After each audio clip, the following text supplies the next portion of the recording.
Hello friends, welcome to Bharati's kitchen. ఈ రోజు వీడియోలో ఆంధ్ర స్టైల్లో గోంగూర పచ్చడిని ఎలా ప్రిపేర్ చేసుకోవాలో చూపించబోతున్నాను. పచ్చడిలో గోంగూర పచ్చడి మించిన టేస్ట్ దేనికి ఉంటుంది చెప్పండి? వేడివేడి అన్నంలో గోంగూర పచ్చడి నెయ్యి వేసుకుని తింటే ఆ రుచే వేరు. గోంగూర పచ్చడి రుచిలోనే కాదండి, హెల్త్కి కూడా చాలా మంచిది. సో లేట్ చేయకుండా ఈ గోంగూర ఉల్లిపాయ పచ్చడిని ఎలా ప్రిపేర్ చేసుకోవాలో ఇప్పుడు చూపిస్తాను. లేట్ చేయకుండా రెసిపీని స్టార్ట్ చేసేద్దాము.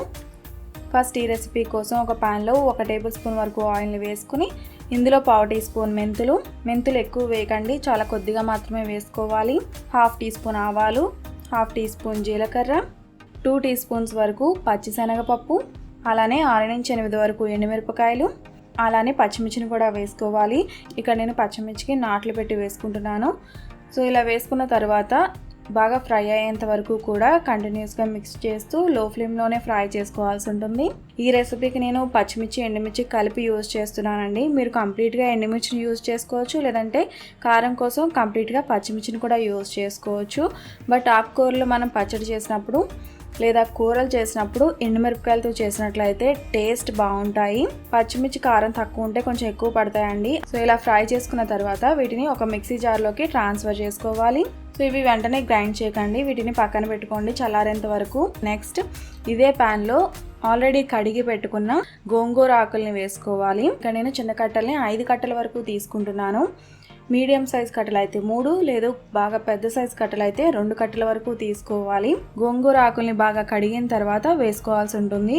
గోంగూర మనం ప్యాన్లో వేసిన తర్వాత మీడియం ఫ్లేమ్లో కుక్ చేసుకున్నట్లయితే గోంగూర ఆకులు చాలా తొందరగా కుక్ అవుతాయి. వీటిలో వాటర్ కూడా వేయాల్సిన అవసరం లేదండి, గోంగూరలోనే చాలా వరకు వాటర్ అనేది ఉంటుంది. సో ఇలా బాగా దగ్గరికన్నా కుక్ చేసుకున్న తర్వాత నెక్స్ట్ ఇందులో రుచికి సరిపడా ఉప్పు వేసుకున్న తర్వాత వాటర్ ఏమీ లేకుండా గోంగూర బాగా దగ్గరకు వచ్చేసేంత వరకు కూడా కుక్ చేసుకోవాలి.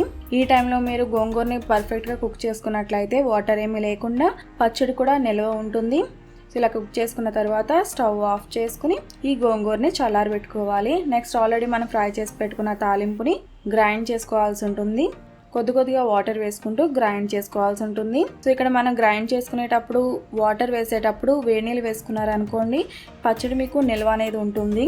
సో ఇలా మీరు గ్రైండ్ చేసుకోవాలి. మరీ మెత్తగా గ్రైండ్ చేయాల్సిన అవసరం లేదండి, కొద్దిగా పలుకు ఉన్నా పర్వాలేదు, కొంచెం పలుకు ఉంటేనే టేస్ట్ అనేది బాగుంటుంది. నెక్స్ట్ ఇందులోనే ఆల్రెడీ మనం ఫ్రై చేసి చల్లారబెట్టుకున్న గోంగూరను కూడా వేసుకోవాలి. సో ఇలా గ్రైండ్ చేసుకున్న తర్వాత దీనికి తాలింపు వేసుకోవాలి.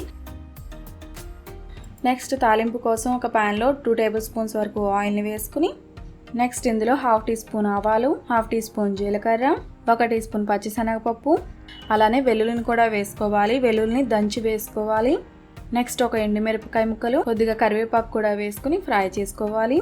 తాలింపు ఇలా సగం పైన ఫ్రై అయిన తర్వాత ఇందులో కొద్దిగా పసుపు వేసుకుని ఫ్రై చేసుకోవాలి. తాలింపు ఇలా ఫ్రై చేసుకున్న తర్వాత స్టవ్ ఆఫ్ చేసుకున్న తర్వాత ఆల్రెడీ మనం గ్రైండ్ చేసి పెట్టుకున్న గోంగూర పచ్చడిని వేసుకోవాలి.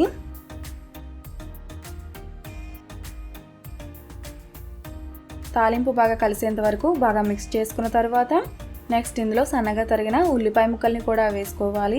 పచ్చడి కొంచెం చల్లారిన తర్వాత ఉల్లిపాయ ముక్కలు వేసుకోవాల్సి ఉంటుంది. ఒక పెద్ద సైజు ఉల్లిపాయని ముక్కల కింద కట్ చేసుకుని వేసుకోవాలి. గోంగూర పచ్చడిలో ఉల్లిపాయలు వేసినట్లయితే టేస్ట్ చాలా చాలా బాగుంటుంది. ఈ టైంలో మీరు సాల్ట్ చెక్ చేసుకోండి, సాల్ట్ సరిపోకపోతే కొద్దిగా వేసుకోవచ్చు.